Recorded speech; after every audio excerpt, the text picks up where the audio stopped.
You're listening to Nest Talk, the best and most elite Baltimore Ravens podcast on the internet. Now, here's your host, Christopher Linfont. Ladies and gentlemen of the Ravens flock, my name is Christopher Linfont of BaltimoreFeather.com, bringing you episode 31 of Nest Talk, recorded here on March 27th, 2019, straight out of Baltimore City, Maryland. Now, this has been a pretty uneventful week for the Baltimore Ravens, but we still do have news to cover, and the biggest piece of Ravens news from this past week is, of course, that the Ravens re-signed backup quarterback Robert Griffin III to a 2-year, $4.5 million deal that will keep him in Baltimore as Lamar Jackson's backup. Now, as many of you know from previous podcasts, maybe you read my blog, BaltimoreFeather.com, you will know that I was very much in favor of re-signing Robert Griffin III. I thought he brought a veteran presence to a quarterback's room with, just Lamar Jackson, a second-year player within it. And, that veteran presence will be tremendous in helping the Ravens down the stretch here. I'm sorry, not down the stretch, but next year and then the year after that, giving Lamar Jackson kind of a mentor, someone to look up to and learn from. Now that Joe Flacco is gone, he doesn't have him to look to. And, of course, Robert Griffin III provides that extra sort of athleticism that will be needed in this Lamar Jackson-led offense. So if Lamar Jackson does go down or needs to be replaced in a game, Robert Griffin III should be able to handle all the responsibilities that Lamar Jackson had. Now, of course, Robert Griffin III had those injuries over the past few years. In Washington, he was almost always injured. Cleveland, he got injured, was out for most of the year. Last year, I don't believe he was injured at all, but mainly because he barely played. He only touched the field a few times when Lamar Jackson was injured for a few minutes. But when he did touch the field, he did pretty well. I think that Robert Griffin III, he's a solid passer, and he can still run. He showed that off too. And he's a guy that, Lamar Jackson can look towards and say, hey, man, what should I do on this play from your perspective? Joe Flacco can't give Lamar Jackson the ideas that Robert Griffin III can because they relate to each other here. Robert Griffin III and Lamar Jackson do. And the way both of these play styles operate, they're very similar. So when you have a guy like RG3 that's going to be able to mentor Lamar Jackson and, of course, show him what can happen if he doesn't get down, if he, refuses to watch out for injuries, he could end up like Robert Griffin III.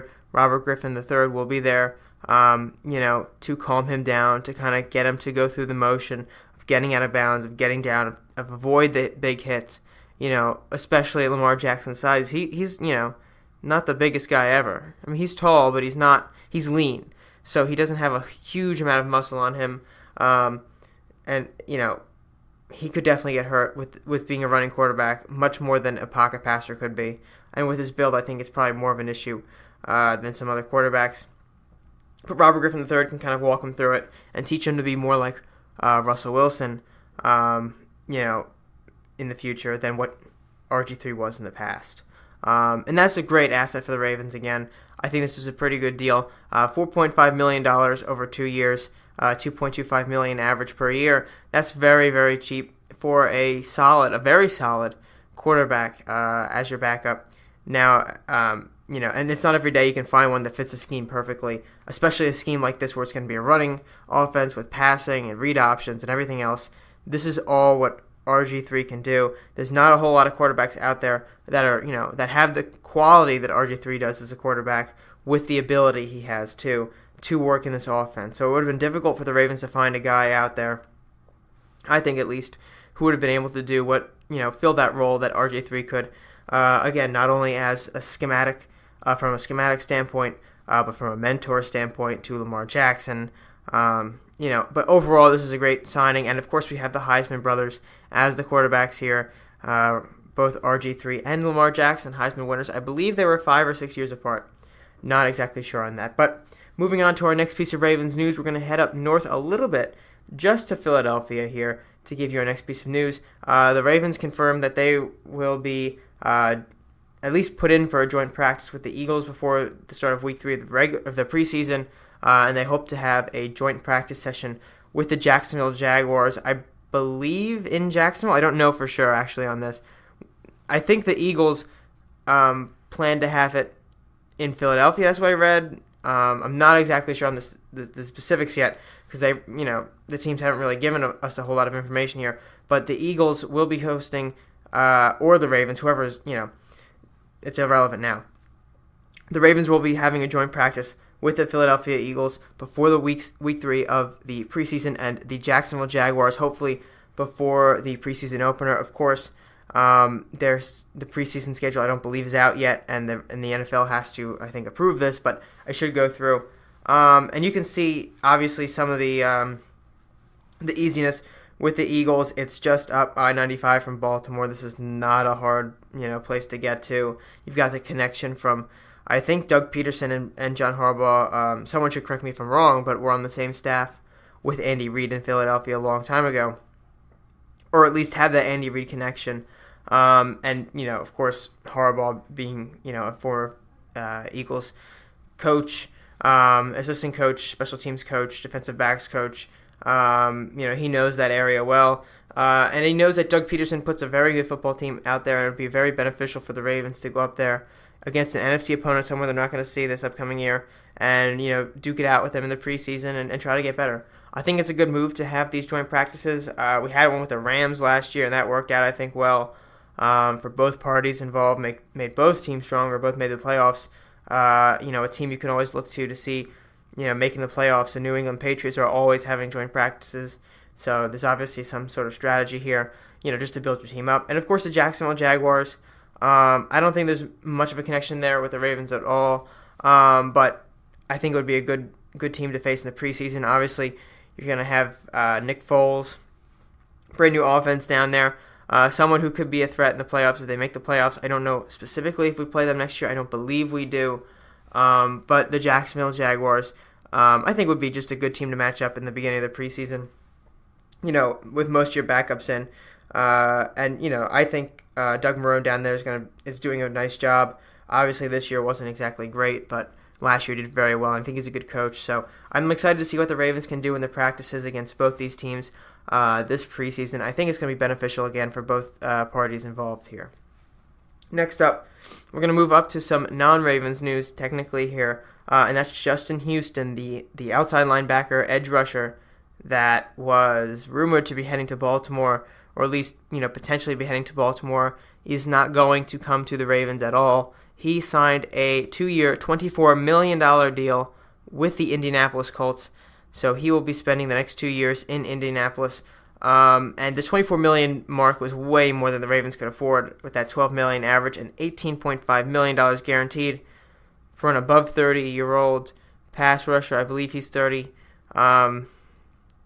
There's just no way the Ravens could have afforded it, plain and simple. If they're not going to pay Suggs, well, I think they offered Suggs, but he decided to go to Arizona. But if they're not going to pay Zadarius Smith, and they're going to let a lot of these guys walk, and they're not going to pay C.J. Mosley, they're not going to pay Justin Houston $24 million over 2 years, $12 million per year. It would just be absurd. And Justin Houston's a very good player, but the Ravens can't afford it. The Ravens just simply can't afford it. They spent money on Earl Thomas. They spent money on Mark Ingram. They still have about $19 or $20 million left. So they can go out and make a big splash if they find somebody. But, I don't think this would have been a huge... it would have been a big move, but it wouldn't have been a very smart move to go out and pay Justin Houston quite a bit of money to come to Baltimore in his twilight years here. And expect our cap situation to be better. Eric DeCosta has been very adamant about making sure this cap space is in good position moving forward after this year. Well, this year and, in the future too. And he's not signing any sort of contract that's going to hinder the Ravens long term. Seems like he's front-loading contracts, especially with Earl Thomas's contract was completely front-loaded. His guaranteed money goes down per year. If he gets injured, they can cut him pretty easily. So, they're not going to sign anything that's going to harm them in the future, harm them at the present. They just want to make sure they have a good football team on the field with enough cap space for wiggle room in the future so that they can, make tough decisions. They can bring in guys that are going to come help, and they're not going to lose guys in the future like C.J. Mosley. That's the key for the Ravens, and of course, this is just solidifying that Justin Houston to the Colts. They have $100 million in cap space. They barely spent any of it. So they had money to blow, and they just decided to pay Justin Houston what they could afford. It's all about what you can afford. If you have $80 to $100 million in cap space at this point in free agency, and you see a clear upgrade, then yeah, pay the guy, right? It doesn't matter because that money's going to go to waste if you don't use it anyway. So as long as you don't tie it up, down the road, you should be okay. And I don't think the Colts did. I think they front loaded it. If I haven't seen the specifics, but I would imagine they front loaded this contract. So Justin Houston, the former Chiefs linebacker, the guy who got 22 sacks in 1 year, is out after being cut by them and heading to Indianapolis. So the Ravens obviously are probably going to turn to the draft now, make edge rusher one of their top needs alongside wide receiver and offensive guard. But talking about wide receivers here, I want to talk about Chris Moore. Now, Chris Moore, we mentioned last week, potential breakout player for this organization in the coming year now. Chris Moore is supposed to get more time next year. Head coach John Harbaugh said that he had a conversation with Chris Moore this offseason, and Chris Moore asked him what his position was heading into the offense next year, and John Harbaugh basically told him it was his time to shine and get ready to roll because he's going to have a much bigger impact on this team next year. And I think it's a very good decision here by the Ravens to elevate Chris Moore to second or third wide receiver. I think we should see what he can do. And I think he's got a lot of talent. He's got a good build. He's made great plays for the Ravens over the past couple of years. So he definitely is a potential breakout player. I think he'll have a good chemistry with Lamar Jackson. But doesn't mean the Ravens are going to stop at the wide receiver position and just sit tight on where they are right now.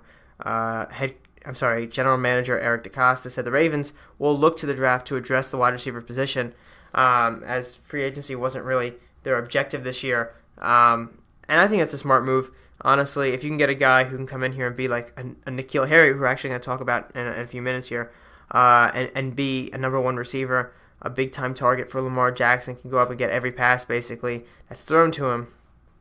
And a young guy, too, you're going to have more success over a longer amount of time here than if you keep bringing in stopgap veterans that the Ravens have constantly done basically year after year now, who are going to underperform. It's no secret the Ravens, Mike Wallace, who didn't really underperform in the 1 year he had. That was really good. Then the second year he kind of did underperform for the first half. Jeremy Maclin was a huge disappointment. Michael Crabtree, another huge disappointment. Steve Smith Sr. only had one really good year until getting hurt in 2015, and then 2016 was, it was all right. It wasn't, anywhere near what he used to produce. But these stopgap veterans, they can only hold for so long. If you have a young quarterback, you want to get him big weapons. It's the same thing the Ravens did when they originally had a very good offense around Joe Flacco. Anquan Bolden came in his third year, I believe.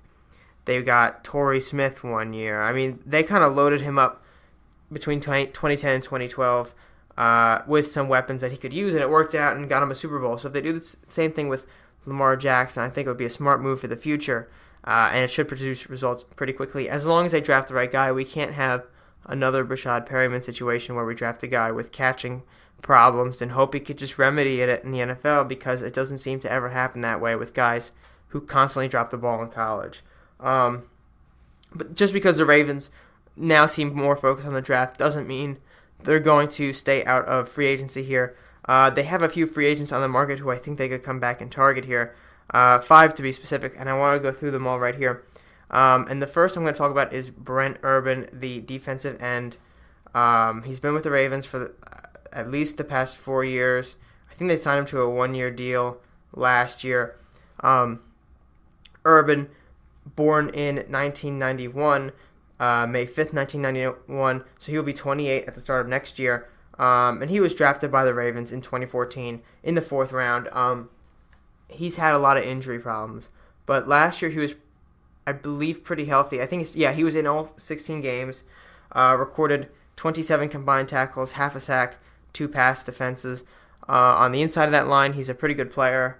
He can be a pass rusher, a run stuffer, and I think he provides a good presence on that line, especially with some of the other defensive losses we have. So Brent Urban is probably the most likely candidate to be re-signed right now out of any Ravens player on the open market right now. But, there's other guys here. We've got Buck Allen, who could be re-signed, maybe not. He's still on the market. I think he's a pretty good running back, more of a pass-catching running back, and the Ravens don't really seem... Well, they have that in Mark Ingram, but would they bring Buck Allen back? I don't know, right?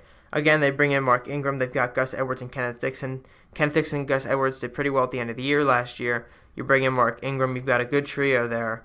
Do you bring back Buck Allen? The only reason I think the Ravens would probably do that is if they wanted to set up a Buck Allen versus Kenneth Dixon brawl in the preseason or a training camp this year, because the problem is every year we go through the same problem with Kenneth Dixon, injury. And maybe Buck Allen can come back in here and take his spot again because Kenneth Dixon shows his wear and tear again, and the Ravens think we can't rely on Dixon anymore.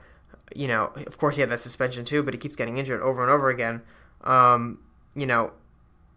It's going to hurt us long term. I mean, I'm not saying it will. I'm saying this could be a thought for the Ravens. And they could bring in Buck Allen. Now, if Kenneth Dixon stays healthy all offseason, maybe he's on the roster regardless. I would like to see him succeed because he has a lot of talent. You could see it when he's on the field and he's getting those carries. He has a lot of talent there. But the injury question is concerned.